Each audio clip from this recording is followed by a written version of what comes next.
Well, my friends, welcome back to Spot On with Link. Lauren, I am coming to you live from a hotel room in Washington, D.C. I have a new microphone, if you see it on screen. Okay, this is not my artwork behind me, but I'm in a hotel room because I've been in DC the last few days covering the president and covering the first lady. I love to come to Washington, DC and be in the press pool and be your eyes on the scene, because I might pick up on details and nuances that maybe another reporter might not. And that reporter might be great and fantastic in their own right, but I'm going to see things that I know you guys want to hear about. Okay, I'm going to be looking at the outfits. I'm going to be looking at the interactions. Okay, are these two people getting along?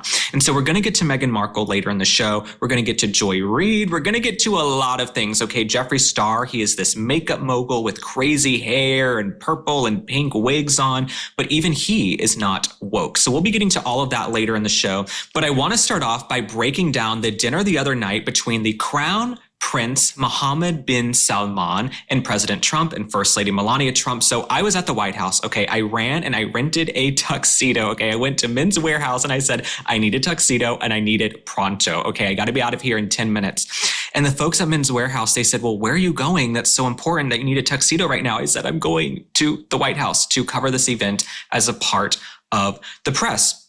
So I went to the White House to cover this dinner. And the reason this dinner was important, right? It wasn't just a dinner. Okay, this wasn't just pomp and circumstance for pomp and circumstance sake.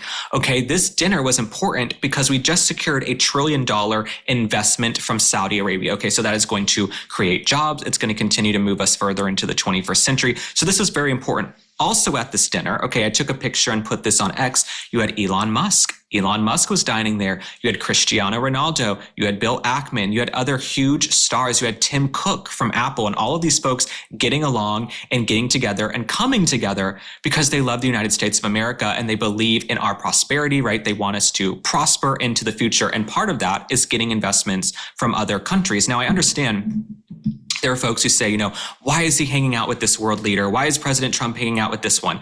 America first. What's great for our country, okay, what's going to make America great again is having good trade deals with other countries, right? We were so ripped off the last 4 years. I can't think of any investment that Joe Biden even secured. I can't think of any prominent investment that Joe Biden secured for our country or Kamala Harris. And so in order for us to prosper, we can't live in a vacuum, okay? We have to have relationships with other countries. And if the Saudi Arabians want to invest $1 trillion here, that's great. I'm happy about it. Am I jumping on a plane and flying to Saudi Arabia tomorrow? Probably not. Okay, probably not. I don't think I can handle the heat. My hair doesn't do well in the heat, but it is nice to have $1 trillion worth of investment. And I'm very grateful that I was included. And I'm grateful to the folks at Men's Warehouse for getting it together in 10 minutes and getting me that tuxedo that I needed. Did everything fit perfectly? No, but we made it work. So then the next morning, I got up and I went to the White House. I was a part of the traveling press pool covering First Lady Melania Trump's visit to North Carolina. So she was traveling with Second Lady Usha Vance, and they were going to North Carolina to Camp Lejeune to meet with military families, students, relatives, troops, Marines, all in time for Thanksgiving and the holidays. And so I was in the press pool. And let me just tell you, okay, these two, this duo right here, First Lady Melania Trump and Second Lady Usha Vance, they are unstoppable, okay? They have been so unfairly maligned by the mainstream media simply because they're conservative, because they happen to be married to Republican men who are prominent. They've been so unfairly maligned, like other first ladies have not, right? Michelle Obama, Jill Biden, they get nothing but glowing press and glowing coverage. But First Lady Melania Trump and Usha Vance, let me tell you, they care about children in our country. They care about young people. They understand what's going on the internet with AI and cyberbullying and technology and these kids who are being sucked into the internet, and they're pros. They're pros with AI and so many positives. We have the AI presidential challenge right now, but there are also some negatives and pitfalls. And when I was there at the school, we first started off by visiting Lejeune High School, which you're seeing. This is my video on the screen. We visited Lejeune High School, and the students gave the First and Second Lady a seminar on AI. Right. I don't use AI that much. AI wasn't around when I was in high school. It came right after I graduated, right? AI is a huge thing now. But these students, they did a seminar on AI. And I was standing 2 feet from the First Lady, listening to everything. Let me tell you, she was asking those young kids questions. Okay, how are you using the AI in the classroom? What are the positives? What are the negatives? How is it working with the teacher? And I think these kids were taken aback and going, oh, wow, This isn't a first lady who's coming in for a photo op. She's not coming in just to look for the cameras. She didn't even look over to the cameras once. She was in there to learn and to be present for these students. And she's very, very passionate about this, probably because she's a mother. She has her own son who is around this age, Barron. I went to NYU. He goes to NYU. So I understand that she really does love these kids and she's very passionate about it. And so to be able to travel and witness her up close and personal was such an honor and something I'm so grateful for. And I know it's, odd to say you're grateful to be a part of the press, right? Because we have our First Amendment, right? We have a right to ask questions. But I'm so grateful because I was making videos in my room 2 years ago, and now I get to cover the First Lady, someone who I think has been so unfairly treated by the media, right? And you guys know I cover First Lady Melania Trump more than anyone. And so I'm so grateful for her, to her team, for inviting me. So after we left the high school, we went to Delalio Elementary School, and these young kids were so excited to see the First Lady. Let me just tell you, these kids were beaming. They're like, you're married to the president. You're the First Lady. Oh my God, you're the second lady. They're dragging Usha Vance around by the arm. These kids were so, so happy. And let me just tell you, the first and second lady, they were not fazed. Okay. These kids, they're throwing things, they're putting things on their heads, they're acting like little kids, which is what we love, right? We want them to act like little kids. They were not fazed at all. Never once did First Lady Melania Trump say, I need to fix my hair. Do I need to do this? She was there for these children because she cares about them and because she cares about the next generation. And I think all of these young children, they felt that. And what really moved me and was emotional for me as I'm standing there a few feet away, a lot of these kids, they have pins on, and you can see this young girl, I took this video, she has a pin on. This signifies that a parent or maybe both parents are deployed or overseas and might not be home for the holidays. And there are those of you watching this, you might be alone for the holidays. You might have a relative or a family member who's serving and won't be home for the holidays, or maybe this has happened to you in years past. And so you see these little kids, you don't know what's going to happen with the holidays, if daddy's going to be home, if mommy's going to be home. And the first and second lady took time to come there, not performing for the cameras, not there for a quick in and out photo op, but to show them that they love them, they're here for them, they appreciate them, and they have such respect for the military. They have such respect for our troops. So First Lady Melania Trump, she met with the little kids, she met with the high school kids. Then we went over to see the Marines, where they addressed the Marines, and these boys and girls were so excited to see the first and second lady. Of course, JD Vance is a Marine, right? JD Vance has served this country, and Usha Vance talked about being the wife of a Marine and the respect she has for everyone in the armed services. And so that event was just incredible. The entire room of these young men and women who signed up, who enlisted to make that ultimate sacrifice to go out there and fight for our country and to be ready at whatever happens. They have to be prepared, right? Semper Fi, at a moment's notice for whatever is going to happen. And I think to be a witness to history and to be there is something that I will carry with me forever. And it's only because of the fact that you guys watch me and support me that I even get these opportunities, that you watch us on here, you follow me on X and TikTok and Instagram, and you share my content with your friends. So I feel like when I'm there covering the First Lady or covering the president, or I'm on the plane, I'm a conduit for you guys, right? It's my job to be there saying, okay,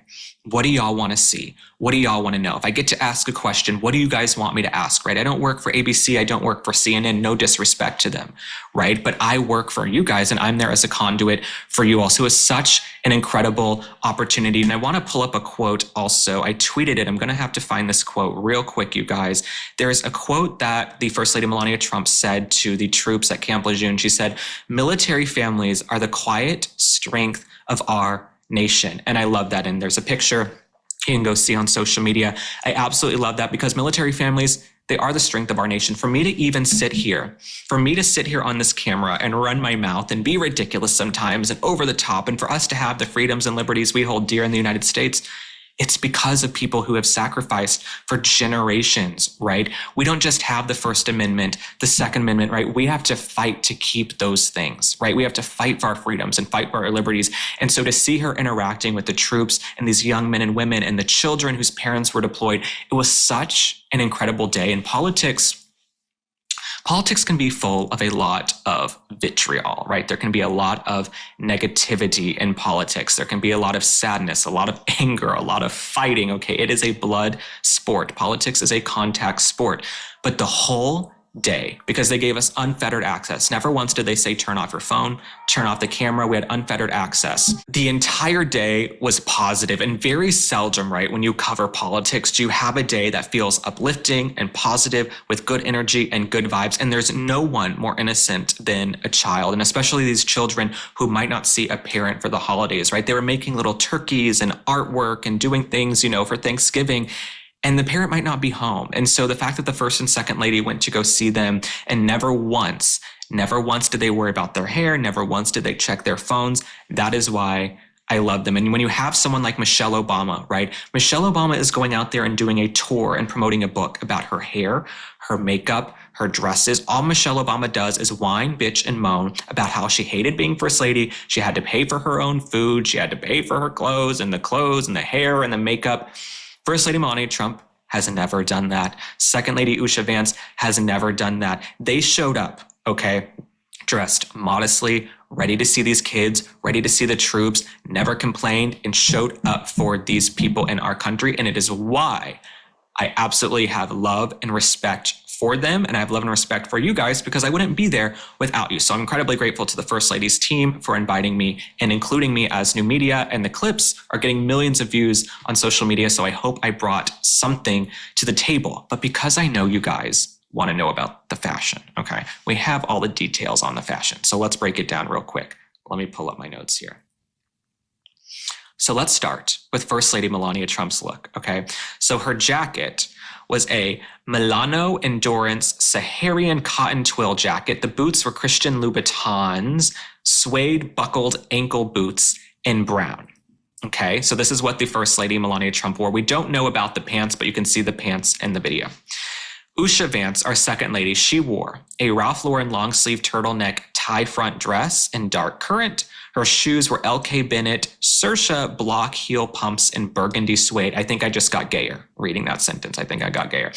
The sunglasses were Ray-Bans. The earrings were Aurelia leaf earrings, believed to be by an Indian designer. And this is all courtesy of Remoulade Sauce, a big account on X. So that is what they wore. And if you've seen the clips and you've seen the videos, you can see the outfits. I also wore an all brown outfit. Okay, we can put a picture up on the screen. I decided just to wear all brown. It's fall. I don't want to wear a suit and tie. We're going to the high school. We're traipsing around the high school. But it was such an incredible day. And I'm so honored that I got to be there. And I have the utmost respect now for our first and second lady. And to reiterate what I said earlier, okay, I'm very judgmental. Okay, I'm a very judgmental person. I get paid to judge and run my mouth. Okay, so I went in there. I was like, okay, how is the first lady? Right? Even when she thinks the cameras are off, how is the second lady? How are things going to go? Let me tell you, the epitome of class, grace, elegance, dignity. Love this country. And the last thing I'll say, famous last words about First Lady Melania Trump. She came to this country the right way. She came to this country, she immigrated, she speaks 5 languages, she's self-made, and she's been so unfairly maligned by the media. If she had a D next to her name instead of an R, she would have been on the cover of Vogue as First Lady 20 times. Okay, that's how she is. So I love the First Lady. I can't wait to see what she does with AI education, be best, take it down. She's reuniting children who are misplaced in the Ukraine war right now. So I absolutely love our First Lady, and I hope to continue to cover her. Ever read the label on a typical bag of chips? It's often a science experiment of seed oils, MSG, artificial dyes, and mystery ingredients. Masa is part of the growing movement to bring back real food. Masa's chips contain just 3 ingredients: organic corn, sea salt, and 100% grass-fed beef tallow. Not only do these chips avoid the bad stuff, they taste incredible too. Snacking on Masa chips is nothing like eating regular chips. With Masa, you feel satisfied, light, and energetic, with no crash, bloat, or gross sluggish feeling afterwards. You won't find yourself binging and feeling hungry. Personally, my favorite flavor of Masa is the original. If you love Masa, then you'll love Vandy Crisps. Vandy, Masa's sister company, makes the most delicious 3-ingredient potato chips I've ever tasted. My favorite flavor is Smokehouse Barbecue. Ready to give Masa or Vandy a try? Use code LINK for 25% off your first order at masachips.com or vandycrisps.com, or simply click the link in the video description or scan the QR code to claim this delicious offer. And if you don't feel like ordering online, Masa and Vandy are now available nationwide at your local Sprouts supermarket, so stop by and pick up a couple of bags before they're gone. Now, we've talked about First Lady Melania Trump, who is elegant and classy and the epitome of grace. Now we have to talk about the Duchess of Scamalot. First, the First Lady of Montecito, Meghan Markle. So Meghan Markle, okay, my phone started blowing up last night. I had a long day. Okay, I've been to North Carolina. I've been to like 20 different schools around a bunch of kids with the First Lady. I get home late last night to the hotel. My phone goes crazy. I think, did a relative die? Did someone pass away? What's going on? Apparently, Meghan Markle is now on the cover of Harper's Bazaar. Okay, she's on the cover of Harper's Bazaar art issue for November 2025. Now, let me tell you, because I'm petty and this is why you guys watch me. This is what I get paid the big bucks for. Meghan Markle, she does not look great. Okay, Meghan Markle, this no makeup look is not for everyone. I know Pamela Anderson and Alicia Keys, they're trying to do the no makeup look. Meghan Markle, it's not for everybody. Okay, you might need a little bit of makeup. Okay, you look like the Duchess of Sun Damage sometimes. Okay, you're the Southern California girl and maybe you need some makeup. But she's on the cover of Harper's Bazaar. I just want to give some first thoughts here. Meghan Markle, okay, she was British royalty. Meghan Markle was as high as you could get in British society and basically global society. I mean, we just saw they had a massive state dinner at Windsor Castle, okay, at Windsor with the president and Princess Catherine and the king and the first lady and the entire US delegation. Meghan Markle could have been at that dinner, but she blew it, okay? She absolutely blew it. And now she's living in California trying to hawk jams, jellies, and dog biscuits and candles that have no wicks. Okay, candles that have no wicks. So what a fall from grace. So let this be a cautionary tale to all the women.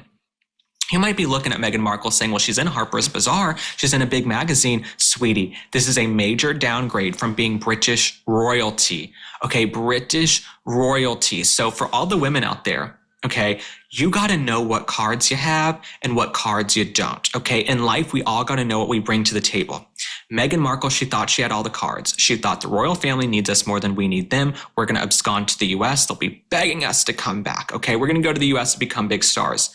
Now you're doing little magazine photo shoots where you look like an utter calamity.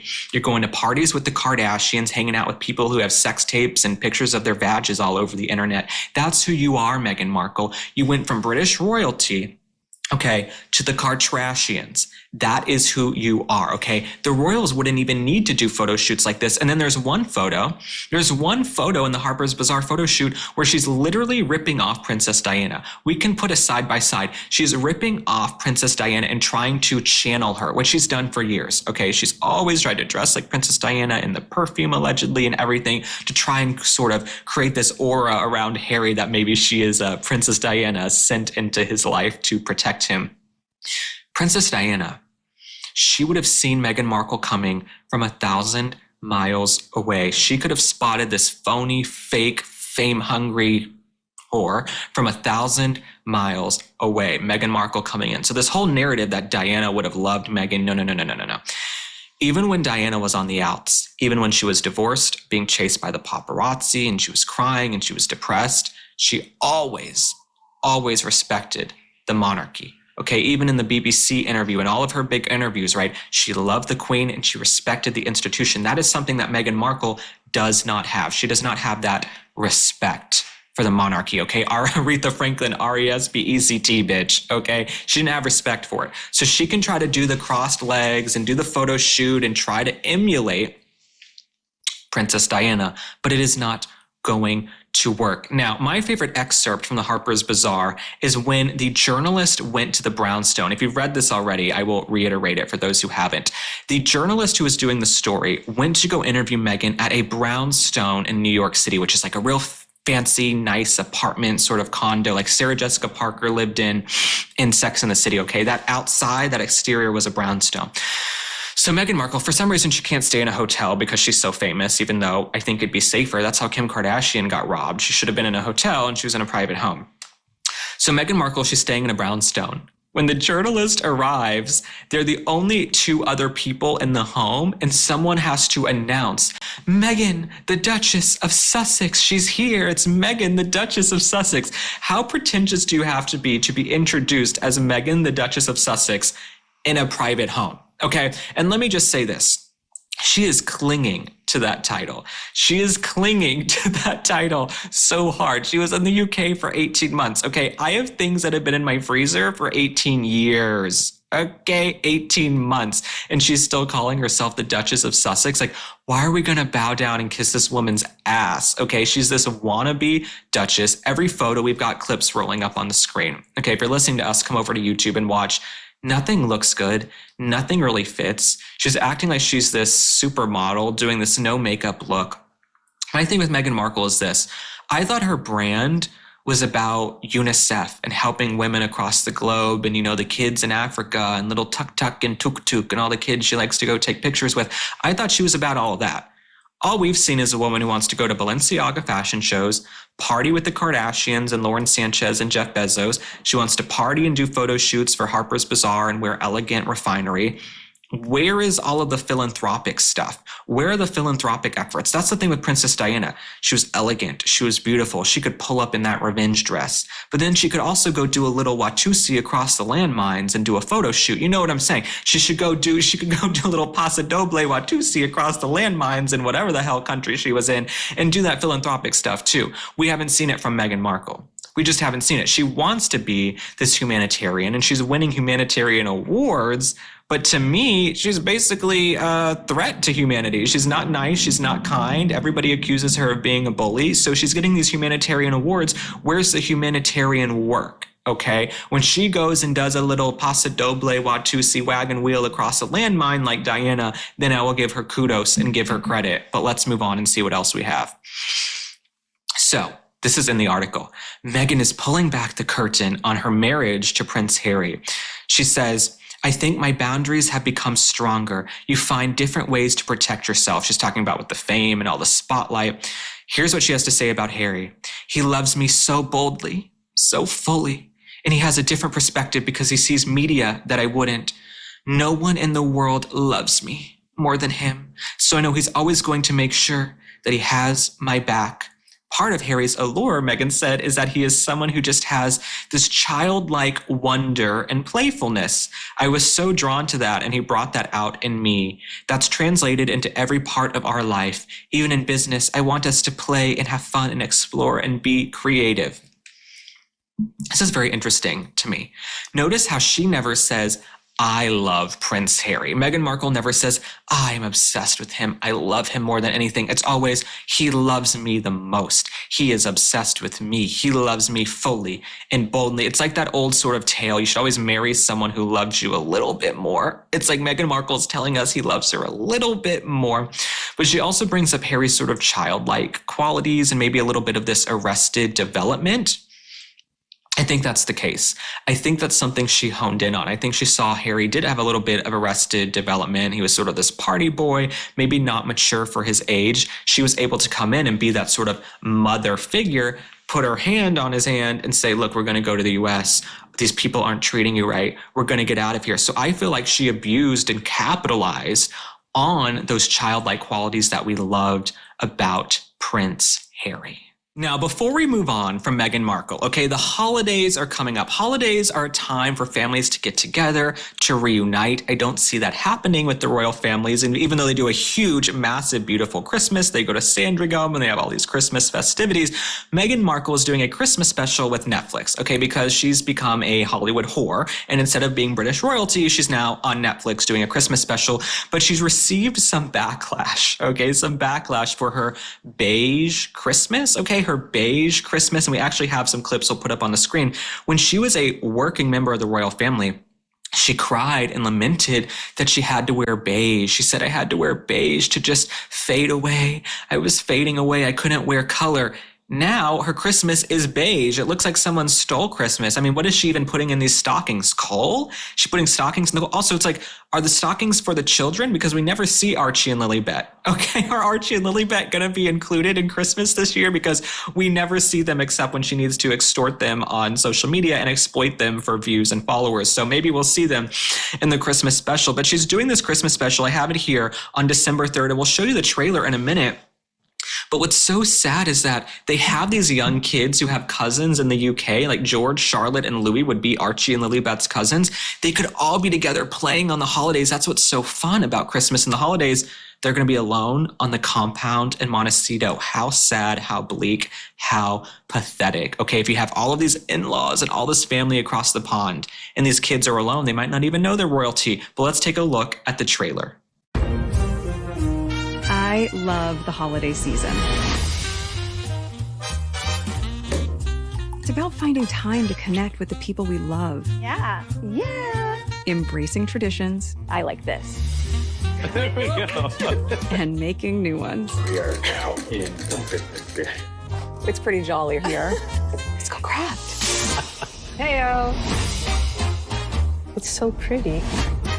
So easy and elegant. It's better the next day, and everything turns red. It's so festive. Being a hostess or a host, it's about making people feel comfortable. You can do things that make people feel a little bit more seen. See? Now, I don't know about you, but in my household and in my household growing up, I'd love to hear from the moms and dads out there. The holidays are so hectic. You've got school, you've got activities, you've got people flying in, you've got traffic, you've got last minute shopping and gift wrapping. Even if you're alone on the holidays, sometimes it can be hectic because there's just so much going on. Nobody's holidays look like that, okay? Who has time around the holidays to just have strangers come over and do arts and crafts and make little bespoke fancy cocktails and to make these beverages and to do arts and crafts? No one has time for this crap on the holidays, okay? Any real parent who doesn't have 10 nannies and millions of dollars like Meghan Markle and Prince Harry, they are running ragged and rabid to get everything done, to get the tree up, and they're arguing, they're fighting. I mean, most Christmases look like National Lampoon's Christmas. If you've seen the movie, they don't look like a Meghan Markle Christmas. And she says, we just want people to feel seen and heard, and we want to spread joy and kindness and wonder.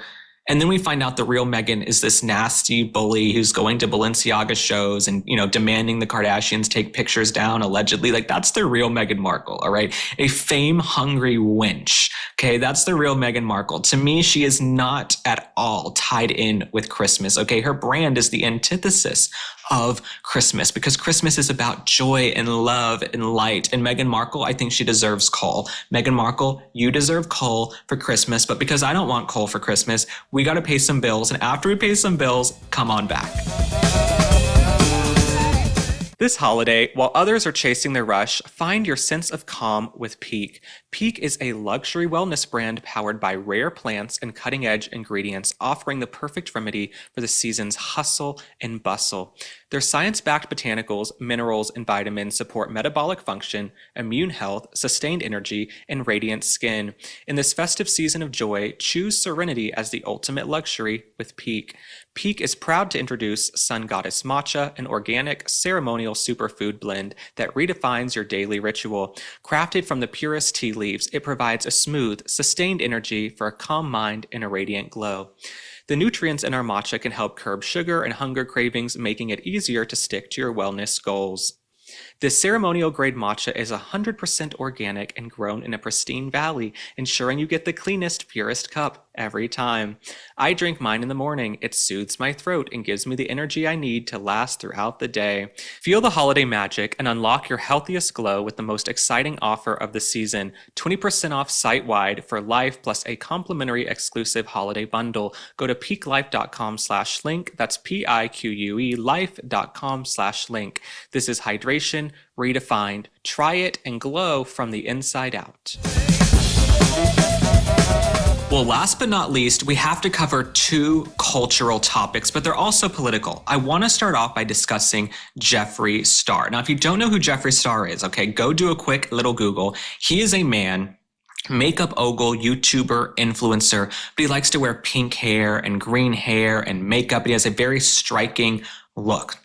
when you look at Jeffree Star, he's someone you would expect to be woke, right? He looks like someone who might be woke, like me. People look at me and think, oh, well, you're gay and you're blonde and you're Gen Z. You might be down with all the woke stuff. No, I want common sense. Jeffree Star has also gone viral for fighting for common sense and how he's tired of all this gender ideology being pushed by parents. Let's take a look.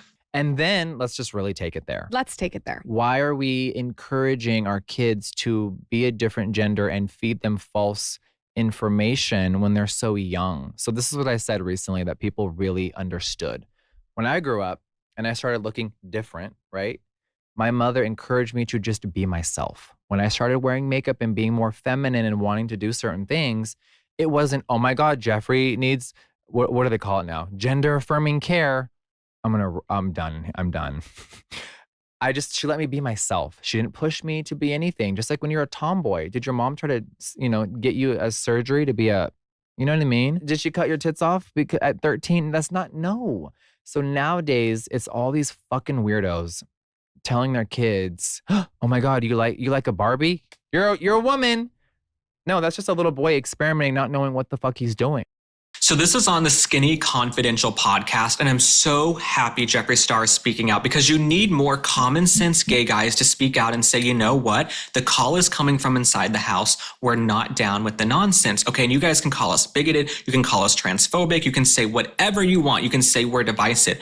We will never, ever support kids transitioning, being shot up with hormones, young girls getting mastectomies in the name of transgenderism and gender ideology. No, we used to have tomboys and you used to have boys who were more effeminate. No doctors were pushing them, but now you've got this big medical lobby in this push where if a kid comes in and they even exhibit even qualities of the opposite sex, the doctor might be saying, you got to transition the kid, you got to do this. And then they're making a lot of money with these prescriptions and these procedures. So it's a whole system, okay?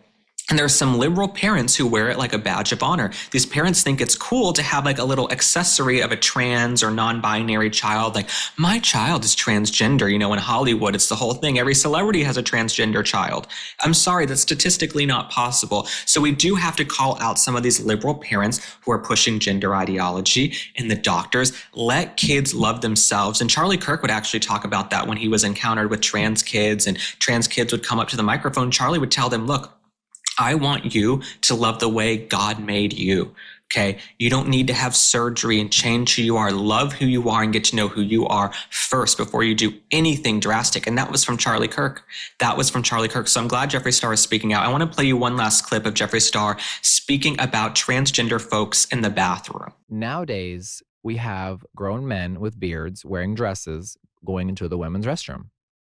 When I was younger, any normal person that felt like they were born in the wrong body was trying to be passable, and they were really wanting to live their life as a woman. And if you really think psychologically you were born in the wrong body, unfortunately, it's like a mental illness.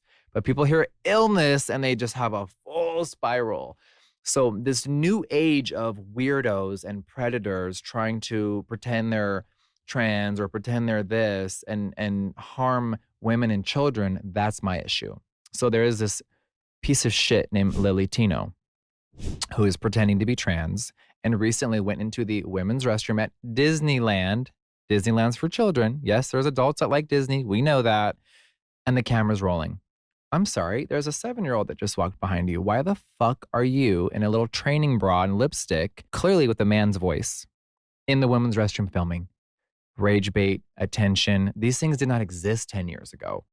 I could not agree more. There are some folks who are actually transgender, okay? They want to transition and they're adults and they can make that decision and do what they want to do. I think there's some also folks who are just sick, right? We saw this at Gold's Gym recently with Tish Hyman, the black lesbian woman who called out the man in the women's locker room. I mean, I'm sorry, that was a guy who allegedly had a criminal record and a track record, but he wants to go into the women's locker room and the women's bathrooms because he is sick, in my opinion, okay? He is a sicko, okay? So you have folks who might actually be trans, a small select few of the population, but then you got others who want to capitalize and take advantage of the system. So we have to protect our women. We have to protect our women's sports. We have to protect our women's bathrooms, and we have to protect our kids. And it's crazy that we even have to have these discussions. But I want to move on and round out the show by talking about Joy Reid, because apparently Joy Reid has come around as well from the woke nonsense. Let's take a look at the clip. I would be disturbed. I'm telling you, I would be alarmed. I'm alarmed enough when I see a woman with her dangling boobies. Yeah. If I saw a penis in the ladies' locker room, I would freak out too. This is just. I mean, this is nothing against trans anybody. What it's saying is, if I turn around and I see a penis in front of me inside of the room, yeah. I would probably go to management and say, "Wait a minute, why is there a naked man in this room?" Because just the world we live in, just from a safety standpoint, and just from a privacy standpoint, so I can see why she would have gone and reported to management. Hallelujah. I never thought I would agree with Joy Reid on anything, okay? She is a partisan hack. I still think she's a little bit deranged in most of her views, okay? I normally don't agree with Joy Reid on much, except when she had the blonde hair. We kind of had the same hairstyle. That bitch was ripping me off. But Joy Reid, thank you, okay? If Joy Reid is calling out the woke nonsense, we don't need men in women's restrooms. Remember back in the day when I was growing up, right? If you even went into the children's bathroom or there was an adult that came in or a man went in the women's, it was a huge deal. You run out and you call the cops and you say, "Mom, Dad, what's going on?" Now we're supposed to just accept that these guys can walk into women's bathrooms willy-nilly and we're not supposed to say anything or else we're transphobic and closed-minded? No, but we all know now we're on the side of common sense and we're in the majority. And so people aren't going to be bullied anymore into accepting the crap. Okay, we're not going to be bullied anymore into just accepting men and women's sports or men and women's bathrooms. We are going to put our foot down. And I love when I see even these sports teams, these girls who say, "We're not participating. We're going to walk off. We're going to go home. We're not going to play the game. Okay, we're not going to compete against men." You have someone like Peyton McNabb who suffered brain damage because she had to compete against a guy. You've got Riley Gaines and you've got these girls who missed out on medals and some girls who miss out on scholarships because a guy comes in at the last minute and took what they worked for. And the far left, the deranged far left, okay, not everyone in the Democratic Party, but the far left, okay, they want to shame us and say we're closed-minded and we're assholes and we're jerks because we're not just allowing this. No, we're going to protect our girls. Okay, if the feminist won't actually protect the girls and do the female empowerment, all of us will. And so I never thought I would be agreeing with Joy Reid on anything, but thank you, Joy Reid, for speaking out. And thank you to Jeffree Star as well for speaking out and using his platform. Hey everyone, if you're hunting for the perfect gift this holiday season, I've got you. You need the Cove Pure water purifier. I'm gifting one to my mom. She's obsessed with tea but hates waiting for the kettle to boil. Cove Pure lets you pick hot, cold, or warm water instantly. It's truly a huge time saver. When I first used it, I was blown away by how it heats up in seconds. No more waiting. Does anyone in your life have a newborn? Those 2 a.m. bottle feeds, game changer with warm water on demand. Plus, it makes water taste incredible. Pure, clean, no weird aftertaste. I'm pushing my friends and family to ditch sodas and extra sugary drinks because this stuff's so refreshing. You'll actually crave it. Most importantly, Cove Pure is lab certified to remove up to 99.9% of contaminants like PFAs, pharmaceuticals, fluoride, lead, and arsenic. So if you're looking for a gift that's good for your loved ones and one that they'll actually use, Cove Pure is the answer this holiday season. And because I partner with them, they're giving you a special $250 holiday discount with my link, covepure.com/link. That's covepure.com/link, COVEPURE, to get $250 off. covepure.com/link. Hurry before the sale ends. Well, my friends, that concludes this episode of Spot On with Link. Lauren, I absolutely love you. We will be back on Monday in studio with a brand new episode in time for Thanksgiving. I know some of you might be watching us at home alone right now. I love you. If you're listening, you're not alone because we're thinking about you. I want to shout out to all the women, all the seniors, all the folks in the nursing home watching. We got people from 18 to 80 to 90 and beyond. I love all of you. Everyone is welcome on my page. I will see you guys on Monday. Bye.